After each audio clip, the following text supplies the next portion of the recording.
ময়দাটাকে ভাপ দিয়ে নিয়েছি জলে, গরম জলে। এখন ময়দাটা মেখে নিব। আটাটা মেখে নিয়েছি। এখন পিঠেটা কীভাবে সহজ পদ্ধতিতে করলাম দেখে নিলে তো তোমরা। এখন পিঠেটা কেটে নেব। চষে পিঠেটা দেখো ডো বানানো হয়ে গেছে। করে তখন ক্যামেরা ধরার কেউ ছিল না, তখন আমি তোমাদের আটাটা কিভাবে সেদ্ধ করলাম তাই তোমাদের দেখালাম। গরম জল করে একটু লবণ দিলাম, তারপরে চালের গুঁড়োটা দিয়ে দিলাম, একটু ঢেকে দিলাম 2-3 মিনিট। ঢেকে দেওয়ার পরে উল্টে নিয়ে তারপরে নাড়া দিয়ে নামিয়ে নিলাম। তারপরে একটু গরম জল দিয়ে ডোটা মেখে নিলাম। সহজ পদ্ধতিতে তোমাদের দেখাচ্ছি। তারপরে আমি এই ডোটা মেখে দেখো এই লম্বা লম্বা করে আমি ছড়া পাকিয়ে নিচ্ছি।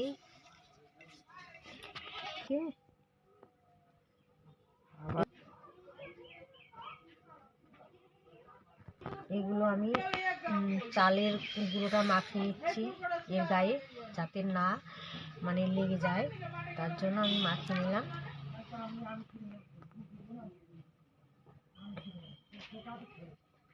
এবার কীভাবে সহজ পদ্ধতিতে এইভাবে দেখো, সহজ পদ্ধতিতে এইভাবে একটু করছিলাম আর একটু এইভাবে হালকা ডলে দিলাম। এইভাবে হাত দিয়ে ছিঁড়ে হালকা ডলে দিলাম, পিঠে হয়ে যাচ্ছে। বুঝেছো বন্ধুরা? দেখো সামনে দিকে দেখো এইভাবে ছিঁড়ে নিলাম, ব্যাস। এইভাবে ছিঁড়ে নিলাম, ব্যাস। দেখো এই যে এইটুকু একটু হালকা ডলে দিলাম, লম্বা হয়ে গেল। এইভাবে কেটে নিচ্ছি।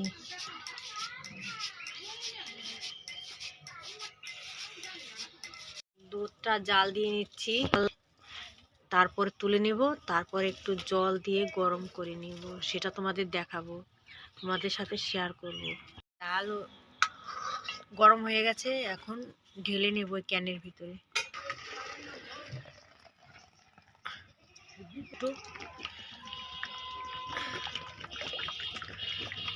বেশি দেব না, হালকা দেব। জল গরম হয়ে গেছে, এখন এই গুড় দিয়ে দেব।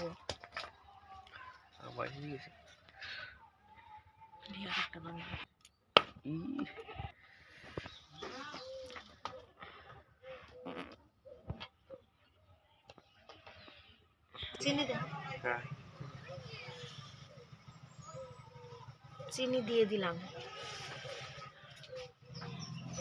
যেমন মিষ্টি খাবে তেমন মাপের মিষ্টি দিয়ে দিবি। চিনি আর গুড় দিয়ে দিলাম, নারকেল কোড়া দিয়ে দেব। এখন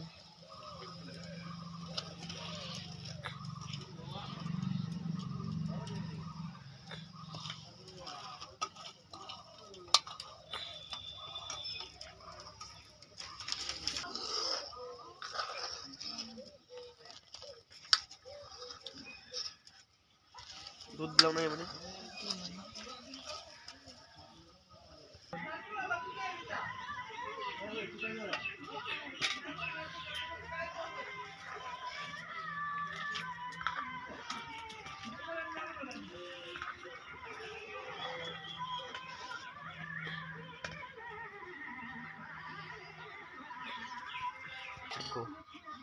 হালকা লবণ দিয়ে দিচ্ছি। আটার ভিতরে একটু লবণ দিয়ে দিয়েছিলাম। এদিকে আগে আমি কথা যখন পিঠেগুলো এবার ছেড়ে দেব।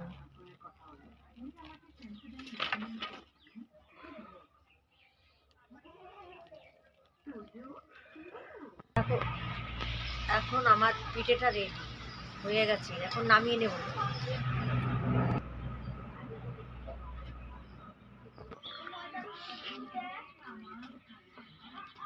এড়ার মধ্যে ডালি না।